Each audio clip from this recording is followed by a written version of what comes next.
Hello guys, welcome back to the channel, and on today's video I'm going to explore this place behind me, a once secret underground bunker.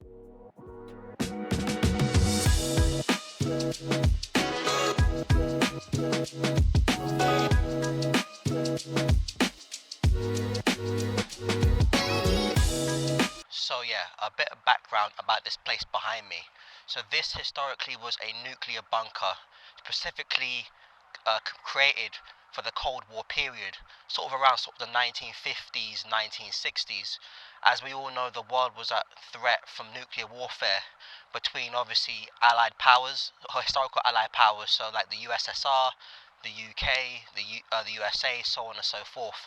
So this here was a massive, important strategic location to help prevent that. But the main nuclear powers are obviously the USA and the USSR. This place behind me was designed to hold up to 600 personnel. Now, if you watch my videos, I've done the video at Churchill's War Rooms in central London. This is like another underground war room, obviously outside of London, here in Brentwood, in Essex. Now, it was designed so that this place could last and people could function, the Prime Minister could function up to 3 months after the bomb went off.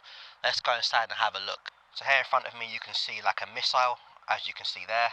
Then here as well you've got like some kind of, obviously a tank basically. I can't touch it, you can't see the sign but it says keep off. But you can see a tank here. I reckon that this hasn't moved since the Cold War period. So guys, you've got something here that says the security levels that the MOD has in colours for this place. So as you can see white, black, special, black, amber and red. So currently at the moment it is at special, meaning that a terrorist threat still exists basically. But this whole place basically has a very eerie feeling about it. Pretty much, it's literally got a very airy feeling around it basically. So guys, I'm standing here in the tunnel, and this tunnel here is 120 yards long, and it's actually underneath the car park where I parked my car. So basically, essentially, this tunnel had a few functions.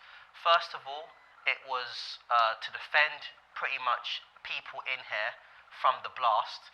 And also as well, there's actually some bunks behind here where people could actually sleep as well. Also as well, in the tunnel, you've got this plan here. So you've got the plan for the whole pretty much bunker basically. So you can see different departments here. So for example, here you can see Sector 101. You can see a plant room. You've got plant coolers. You've got an area for the BBC. I'm guessing that's for the mainstream media. And so on and so forth. You've got an area here for military, fire, and so much more basically. You've got a whole plan here of the exact bunker that I'm standing in. You've also got this phone as well, obviously here. As you can see, you can't actually pull it out, but this phone hasn't moved since obviously the Cold War era.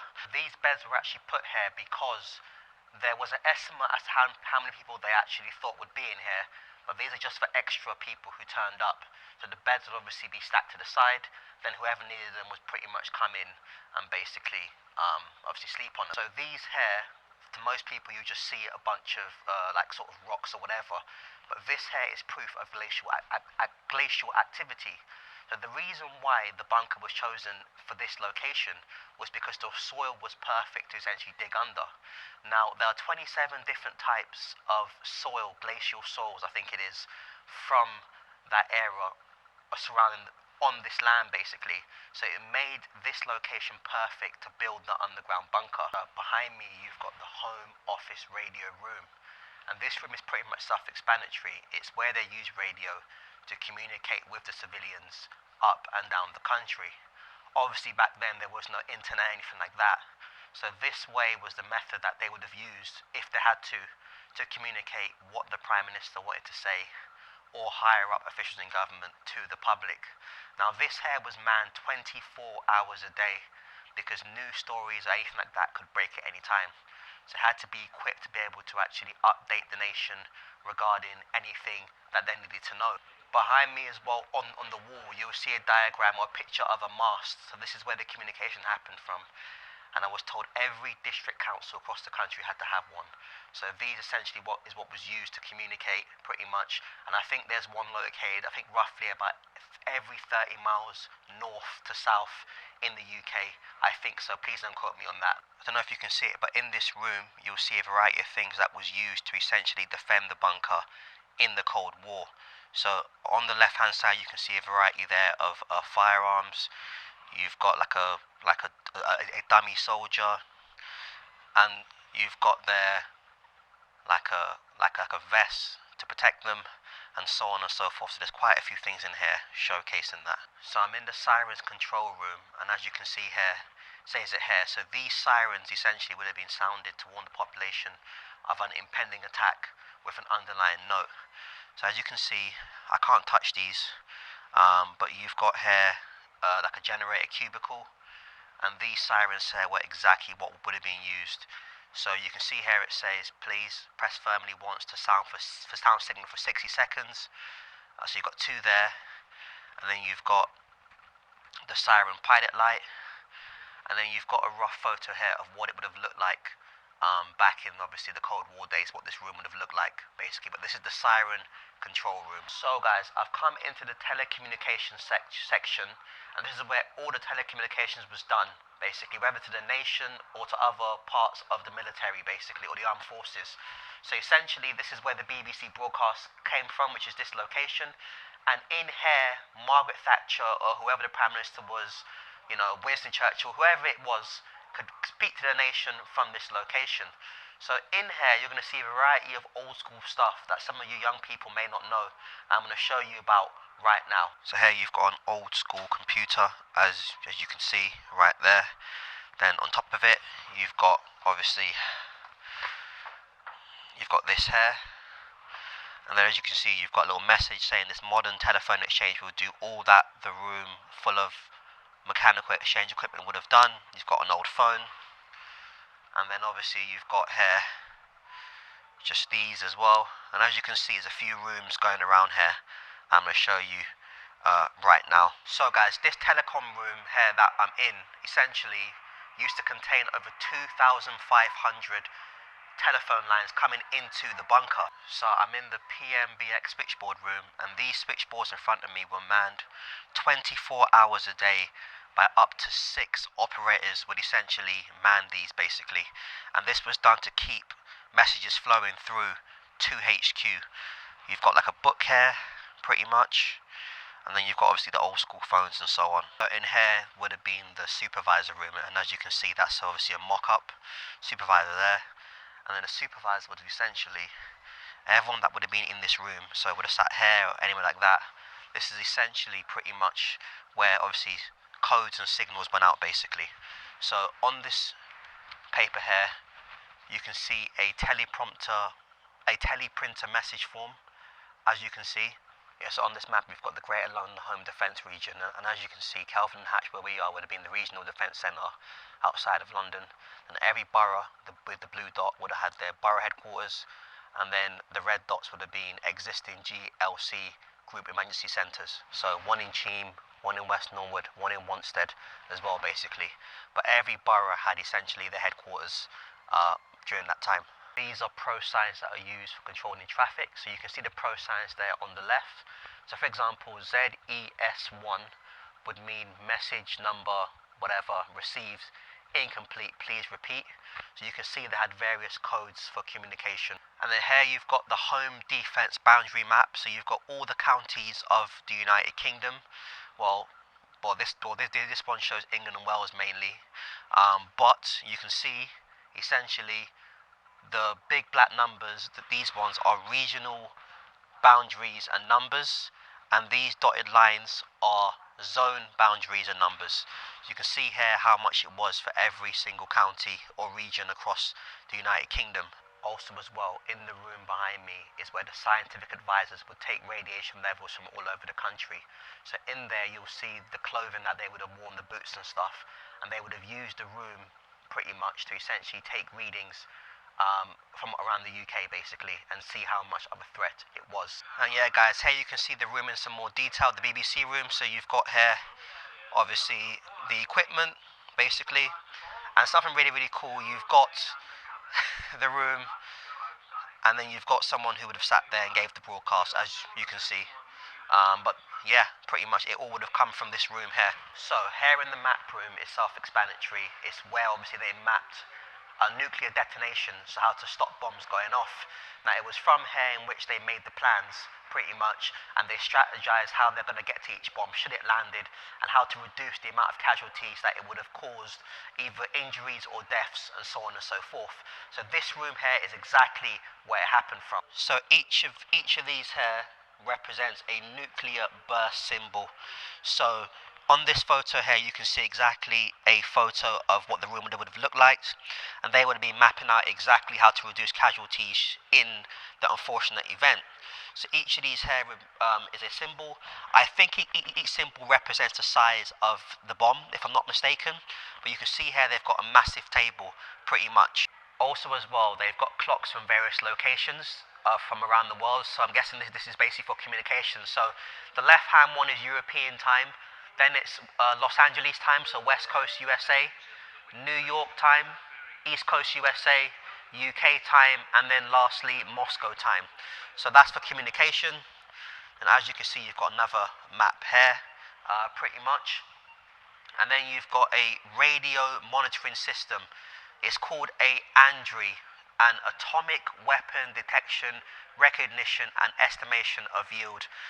Also, here you've got a list of bombs, the time they landed, and if they bursted or yield, for example. So for example, you've got them all here.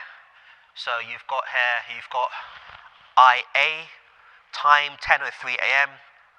and then you've got burst, is that A? I don't know what that stands for. Yield, and so on and so forth. So yeah guys, just maps everywhere. This map here is a typical display showing ground and air bursts plotted with fallout zones, pretty much. So as you can see, just maps everywhere. Then obviously here as well, you've got like bunk beds for people to sleep in. I was told people would be in here up until around sort of 2 weeks at a time, so it's quite a long time.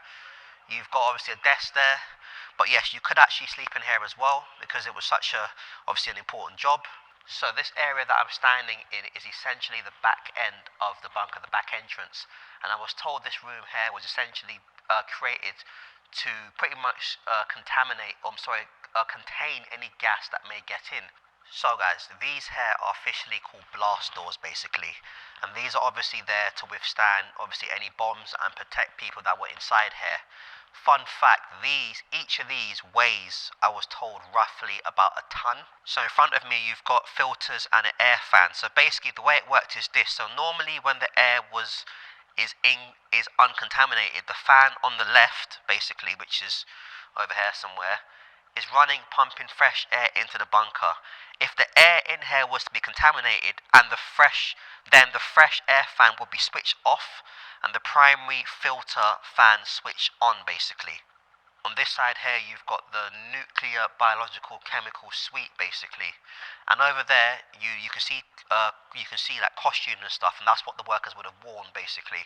So essentially, when the masks were worn in here, the wearer had to shout gas, gas, gas, which expelled the air inside the mask, which might have been contaminated, pretty much. I'm not allowed in here, but there's a sewage disposal area, basically. So all sewage and foul water that flew into this floor goes through into this chamber and in a pit behind this door, basically. And yeah, these are the stairs that would have taken you up, basically, from underground. As a sign there saying if you look up the side of the stairs, it'll give you an idea of how far underground you are. You can't see it guys, but we are very, very far underground, but I don't know if you can see it clearly. So guys, I'm now on the middle floor, and everything on this floor talks about the government and civilian departments. So this is all the floors that they would have been based on. They both have been based on this floor. Let's go inside and have a look. So in here would have been the commissioner's room, or room for a commissioner. So you've got the bed there. Then on this side as well, you've got obviously like the desk where they could work. Then obviously you've got maps. One is of London, you can't see it. This is the room for the principal officer. So just like the commissioner, the principal officer had to be on duty all day. So these rooms are specially designed for them, pretty much. And a similar layout basically. Same kind of map, one of London there. Then obviously you've got the room. And this here was the Prime Minister's room. And as you can see, it's a lot bigger. But the Prime Minister would have been based here, so whether that's Margaret Thatcher, whoever, this room here would have been the Prime Minister's room, basically. So you've got the desk in the middle, desk in the corner there to do business, and yes, this would have been the Prime Minister's room. So I'm standing here in the Central Operations Room, and everything happened from in this spot. And every government department had some kind of desk here. So Judiciary, Home Office, you name it, they all had desk in here. And in here was where they all used to meet for obviously various topics and so on and so forth. So in this, behind this glass, you've got an actual anti-terrorist survival kit from ex-UK Prime Minister David Cameron's car. So this was exactly what was in his car. You've got a shield, you've obviously got like a bag there as well at the bottom. I don't know if you can see it, it's like a bag there. And obviously you've got pretty much all this. So this was exactly what was in ex-Prime Minister David Cameron's car. So here you can see all the departments. So Judiciary, you've got the Minister of Housing and Local Government, Minister of Transport, MPPW, I can't remember what that stands for, Minister of Social Security, and lastly you've got the Home Office as well. So in here you can get a gist of how many people are actually in here at once. I mean, there's probably at least 30 desks in here, pretty much. So this one here is for the Emergency Welfare Service Officer. This one here is for the Works Officer, and you kind of get a gist. You've got the Chief Clerk over the far end, and here the same thing. So Royal Air Force, Royal Navy, and the Army. So those are the three branches of the armed forces. And as you go around, you've got electrical, is that generator and district? I'm going to put it on the screen, I can't remember. You've got coal, oil, and so on and so forth. So everyone met in here, as you can see. In here was essentially a stationary room. So everything that the workers needed in that room would come from this room here. And everything would be ordered from this desk. And as you can see here, you've got like paper, and so on and so forth, basically. So it all would have been ordered from this room right here in front of me. So guys, I've now come up to the top floor, and there's like a sick bay and stuff up here, so let's go inside and have a look. So as you can see, I'm in the sick bay basically, and it's self-explanatory. This is where obviously sick people were. You can see the face there just about. And as you can see, it was in this room sadly where some people obviously would have died. So in here would have been the hospital, pretty much, where people would have been obviously treated, and there's a variety of beds in here that you can see. Sadly as well, there is a coffin as well, so people would have died and been buried, but being put in the coffin to be buried. But in here you'll see just a long room of obviously bays to treat sick people, sadly. So you can see the coffins there, as you can see. You've got a wheelchair, and then you've got obviously beds there, and these are all beds and bays for obviously the sick patients. And I'm guessing this here is where they would operate on the patients who are obviously too sick, who obviously needed emergency treatment. But as you can see, it's just basically the hospital essentially in here. You have to remember as well, guys, 600 people in here up until about 2 weeks at a time. There's always going to be a time where obviously you need these emergency facilities in here.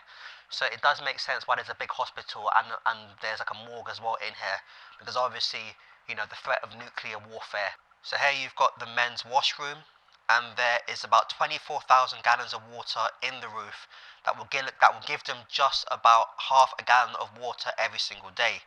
So pretty much it's nothing fancy, but once the bomb had gone off, they could not replace the water, and they would stop using the toilets and showers and use the chemical toilets instead. So as you can see here, this is just the men's obviously bathroom. So guys, I got it totally wrong. The last room that I said was a dorm was not. It was actually a morgue. So this is the male dormitory here, and pretty much there are no living quarters for the average person apart from the important people in here. So this is essentially the male dormitory here. So as you can see, you've got beds up top, and then you've got beds down below as well. So essentially this here will probably hold about what, 2, 4, 6, 8, 10, 12, 14, about 18 people, about 18 to 20 people would have been in here all at one time. Maybe not at the same time, because maybe they would have been on duty at different times, but you can see here essentially what the room would have looked like. You have to remember as well, guys, there wasn't enough dorm space for all 600 people. So essentially, they put dorms wherever they could to basically find space and so on.